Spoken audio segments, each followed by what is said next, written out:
Hi guys, good morning. Welcome back to my channel. আশা কৰিছো আপোনালোক ভালে আছে, ময়ো ভালে আছো। দেখিছেনে ৰাতিপুৱা গ্ৰীণ ইমান ধুনীয়া লাগে নহয় ৰাতিপুৱা যদি গ্ৰীণ চাবলৈ পাও এনেকুৱা। আৰু বতাহ আহি আছে, ইমান ধুনীয়া বতাহ আহি আছে। কিন্তু মই খিৰকিটো মেলিব নোৱাৰি কাৰণ গেছটো নুবি যায় নহয়। এপিনে ৰুটি বনাই আছো ৰাতিপুৱা। এটো হৈছে ৰুটি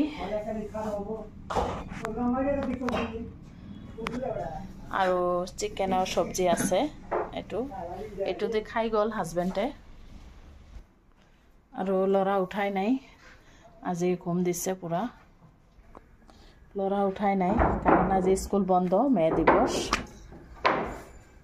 সেইকাৰণে স্কুল বন্ধ কাৰণে তাই শুই আছে। ডেইলি সোনকালে উঠিব লাগে নহয়, সেইকাৰণে।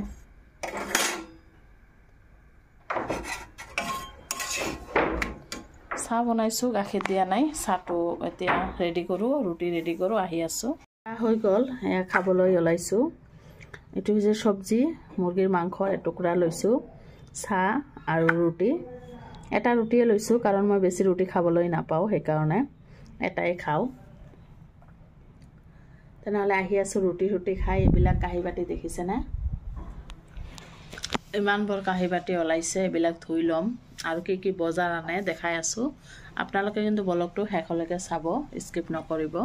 কাম চাম হৈ গল, কাঁহী বাটি ধুলো। আকৌ এবাৰ চাহ খাই আছো লৰা আৰু মই, কাৰণ 10টা মান বাজে, ৰুটিও আছে। সেইকাৰণে ভাবিলো চাহ খাও আৰু মছলা বাটি ললো। মছলাবিলাক বাটি ললো। ইমান ৰদ নহয়, ৰদত বহি বহিয়ে কাঁহী বাটি ধুলো। উপায় নাই, দেৰি হৈ যায় সেইকাৰণে। আৰু ভাগ কৰি মছলাবিলাকো বাটি লৈছো। হাই গাইজ, চাহ খোৱা হৈ গল, কাঁহী বাটি ধুলো। তাৰপিছত বিছনা পাতিবিলাক ঝাৰিলো, ঘৰ দুৱাৰবিলাক সাৰিলো। গোটেই কাম হৈছে, কিন্তু ৰান্ধা বাঢ়া হোৱা নাই। এতিয়া ৰান্ধা বাঢ়া কৰিম। আহক দেখাই আছো কি বনাই আছো। আপোনালোকে কিন্তু ব্লগটো শেষলৈকে চাব, স্কিপ নকৰিব। আৰু নতুন ব্লগ জনে চাই প্লিজ এটাকৈ সাবস্ক্ৰাইব মাৰি দিব। আহক দেখাই আছো মই কি বনাই আছো। দেখিছেনে ইমান ৰ'দ উঠিছে, বাপৰে বাপ, থাকিবই নোৱাৰি। আৰু দেখিছেনে এইবিলাক গোটা ধনিয়া মই ধুই দিছো, একেবাৰে শুকাই গৈছে। আৰু লৰা গা ধুই আছে, তাৰো গাটো বেয়া, আজি জ্বৰ হৈ আছে। আজি স্কুল বন্ধ, মে দিৱস, সেইকাৰণে। আৰু ইপিনে মই বনাই আছো দুপৰীয়াৰ কাৰণে ভেন্দি ভাজিম। এইটো হৈছে ভেন্দি, ধুই আনিছো, এতিয়া কাটি লম। এইটো হৈছে জ্বালা কোমোৰা, বৰা ভাজিম। দেখিছেনে অলপ হালধি দিছো, মৰিচৰ গুড়ি আৰু নিমখ দিম। এইটো হৈছে বোৱালি মাছ লৈ আনিছে। মই ধুই লৈছো একেবাৰে। আজিতো পাতাতে মছলাখিনি বাটি লৈছো, জিৰা, জলকীয়া আৰু এইটো হৈছে পিঁয়াজ বাটা, ৰচুন।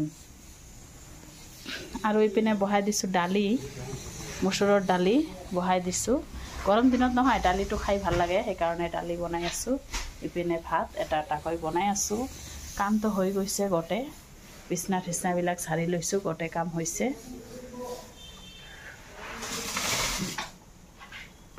মাছৰ চব্জিটো বহাই দিলো, দেখিছেনে। আৰু চব্জি খাবলৈ মন নাযায়, সেইকাৰণে মই খালি মাছকে বনাই আছো। এনেতো বোৱালি মাছ ফেচ কৰে নহয়, সেইকাৰণে খালিয়ে বনাই আছো মাছটো কাঢ়ি, একদম জ্বলাকৈ। দেখিছেনে। আৰু ইপিনে দালিটো হৈ গল। এতিয়া ভেন্দিটো কাটি ল'ম, ভাজি বনাম, বৰাটো ভাজিম। আহি আছো, গা পা ধোৱা নাই, এতিয়াও গা পা ধুম। ইমান গৰম নহয়, বাপৰে বাপ। হাই গাইজ, দুপৰীয়া ৰন্ধা বাঢ়া কমপ্লিট। এইটো দেখিছেনে ফিছ কাৰী বনালো বোৱালি মাছৰ, কিমান ধুনীয়া হৈছে। জ্বলাকৈ বনাইছো। এইটো হৈছে মচুৰৰ দালি, হৈ গল। আৰু ইপিনে হৈছে মুৰ্গীৰ মাংস আছে কেইটুকুৰামান, কাৰণ লৰাৰ হৈছে জ্বৰ, গাটো বেয়া, সেইকাৰণে তাই আছে এনেকৈ। দেখিছেনে, শুই আছে। যেতিয়া গাটো ভাল থাকে তেতিয়া কি খাব কি নাখাব, শুই আছে, গাটো ভাল নহয়, জ্বৰ। আৰু এইপিনে মই ভেন্দি ভাজি আছো। ভেন্দিটো হৈ গৈছে প্ৰায়, ভেন্দি ভাজি। আৰু এইটো হৈছে জ্বালা কোমোৰাৰ একদম চাক বৰা ভাজিছো। আৰু এতিয়াহে বতাহ উঠিছে, দেখিছেনে, ইমান ধুনীয়া বতাহ উঠিছে। ইমান ৰ'দত কেনেকৈ গা পা ধুম, ইমান গৰম। গা ধুই আকৌ গৰম লাগে নহয়, গা ধোৱাৰ লগে লগে আকৌ গৰম লাগে। সেইকাৰণে অলপ দেৰিকৈ গা ধুম। আহি আছো অলপ পিছত। ব্লগটো কিন্তু আপোনালোকে শেষলৈকে চাই থাকক।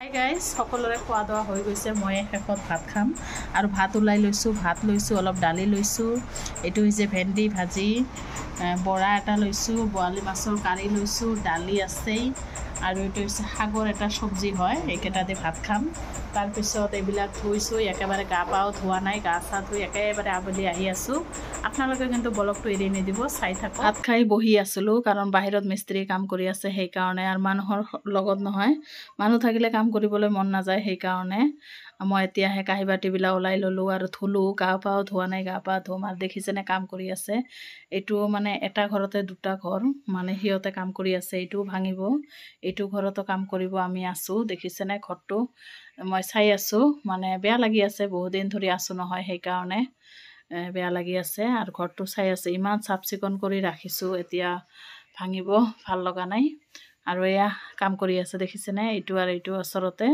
এইটো বাট আছে এতিয়া এইফালে কৰিব তাৰপিছত সন্ধিয়া মই চাহ বনাই আছোঁ আৰু লগতে গা পাও ধুলোঁ কাপোৰবিলাক ধুই দিম কাৰণ সন্ধিয়া নহয় ইমান বতাহ কাপোৰবিলাক শুকাই যায় সেইকাৰণে কাপোৰবিলাক ধুই মেলি দিম এয়া কাপোৰবিলাক ধুই আছোঁ এতিয়া মেলি দিম আজি আৰু ব্লগটো নিদিওঁ কাৰণ ভাল লগা নাই একদম অশান্তি লাগিছে নেক্সট দিন দিম হাই গাইজ গুড মৰ্ণিং ৰাতিপুৱা আহিলোঁ আপোনালোকৰ মাজত কাৰণ যোৱাকালি মই ব্লগটো দিবই পোৱা নাই এতিয়া বনাই আছোঁ মেগী ল'ৰাৰ কাৰণে আৰু এইপিনে মই বনাই আছোঁ মানে এনে পিঠা আটা দিছোঁ চাউলৰ গুড়ি চেনি আৰু নিমখ এতিয়া বনাম চাহৰ লগত খাবলৈ তেনেহ'লে ব্লগটো চাই থাকক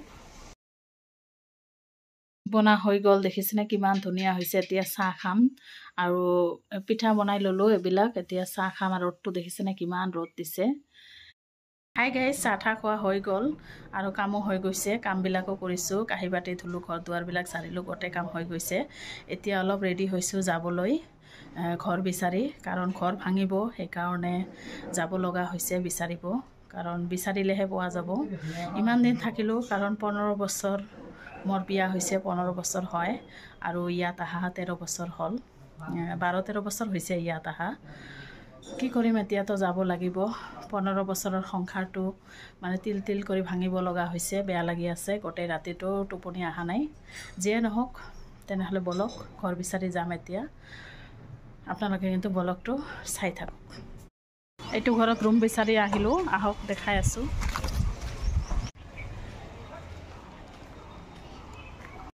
হাই গাইজ ঘূৰি আহিলোঁ আহি পেলাই দুপৰীয়াৰ কাৰণে ৰান্ধা বাঢ়া বহাই দিছোঁ যোৱাকালিৰে মাছ আছে সেইটোৱে বনাই আছোঁ আৰু ভাজি এটা বনাই আছোঁ আহক দেখাই আছোঁ এইটো হৈছে বেঙেনা চব্জি বেঙেনা দি মাছ বনাম আৰু ইপিনে মই লেচৰা ভাজিম এইটো হৈছে লেচৰা কাটি লৈছোঁ ভাজি ল'ম আৰু দেখিছেনে ইমান ৰ'দ উঠিছে বাপৰে বাপ ইমান ৰ'দ উঠিছে নহয় আৰু বতাহ উঠিছে ৰান্ধা বাঢ়া হ'লে কেইটামান কাপোৰ আছে ধুই ল'ম আহি আছোঁ অলপ পিছত হাই গাইজ গা পা ধুলোঁ ভাত খোৱা নাই এতিয়া 4টামান বাজে কেইটামান কাপোৰ আছিল ধুই দিলোঁ আৰু এয়া ভাত ওলাই লৈছোঁ ভাত খাম এতিয়া কাৰণ ভাল লগা নাই মনটো তথাপি খোৱা দোৱাটো কৰিবই লাগিব অলপ চলপ এয়া ভাত ওলাই লৈছোঁ ভাত খাম এতিয়া যিয়ে নহওক ব্লগটো বেছি ডাঙৰ হৈ গ'ল কাৰণ যোৱাকালি মই ব্লগ দিব পোৱা নাই ব্লগটো মই ইয়াতে শেষ কৰিছোঁ আকৌ আহি আছোঁ নেক্সট ব্লগত আপোনালোকে ভালে থাকক সুস্থ থাকক এতিয়াৰ কাৰণে ৰাখিছোঁ